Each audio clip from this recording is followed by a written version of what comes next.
So, gentlemen, take me. So we go through the high school careers, which were stellar, clearly. What's the road to the Broadway stage as we know you as these fabulous stars now? What happened from high school on? Where did you get your training? Let's start with you, Corey. So yeah, I was, I did the whole college audition thing, and I got into Carnegie Mellon and went and studied there for 4 years. And then I was obsessed with the idea of having a job before I graduated, or at least pretty soon after I graduated. So I came to the city and auditioned for stuff as much as possible, and came and auditioned for Dogfight, actually, and auditioned for Wicked and Newsies, and Pippin, and anything that was appropriate, I would fly into the city and audition, and then fly back and miss class. I don't know how I didn't fail lots of classes, but they were gracious about it, I guess. Two of the first auditions I had in the city were for Wicked and Newsies, both of which I didn't even get a callback for. And then after I graduated, I came back maybe the week after I graduated and auditioned for both of them again, and I actually booked both of them. So it, you did? Yeah, so it, funny how 4 months can make a difference just in how you're auditioning and how you're just confidence. And I was so nervous when the first time around, and then I don't know if it was a graduation confidence or just the need to get a job because I did not want to wait tables. So yeah, then I went right into Newsies and did that for 2 years. Yeah, that was a really fast rise there. Yeah. Derek. I did a singing competition in Studio City called LA's Next Great Stage Star. Shout out.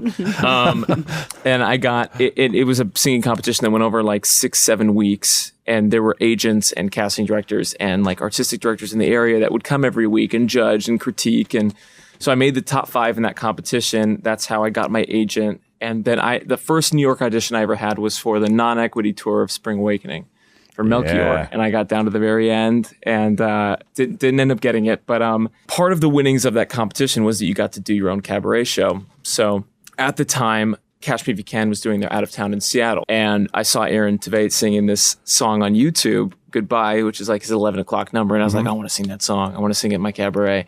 And my accompanist was like, I'll figure it out. Yeah, we'll make it happen. So he was able to put together an accompaniment of it. I did it in my show, and it ended up getting randomly reviewed. And sure enough, I get a Facebook message from Mark Shaman. Oh. Wow, no big deal. Saying I heard you sing the song. Did you sing it well? And at the time, I was like, who's this? What is this guy? I was like, what is he talking about? I looked him up, and I was like, oh, crap. Yeah. Because technically, I'm not really supposed to be singing the song. And he's probably wondering how this random kid sing the song because they were still in Seattle.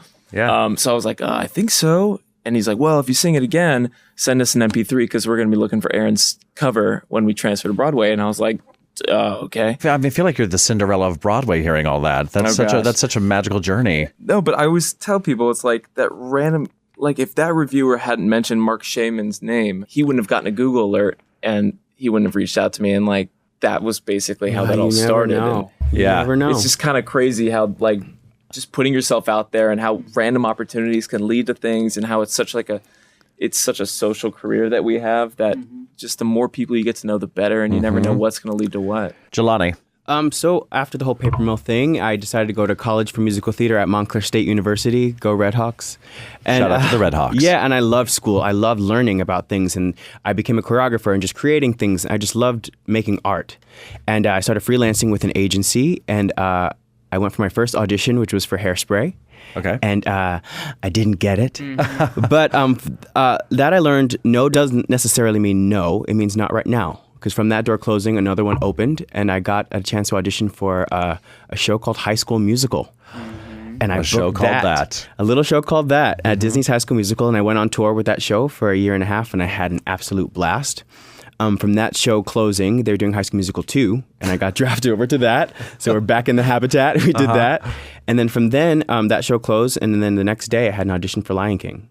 Now, did you feel like you had a real in with Disney? Yeah. High School Musical? Being in the Disney family is a great thing, and there's so many great opportunities. And I didn't know anything about this opportunity until I walked in that door the next day after the show closed.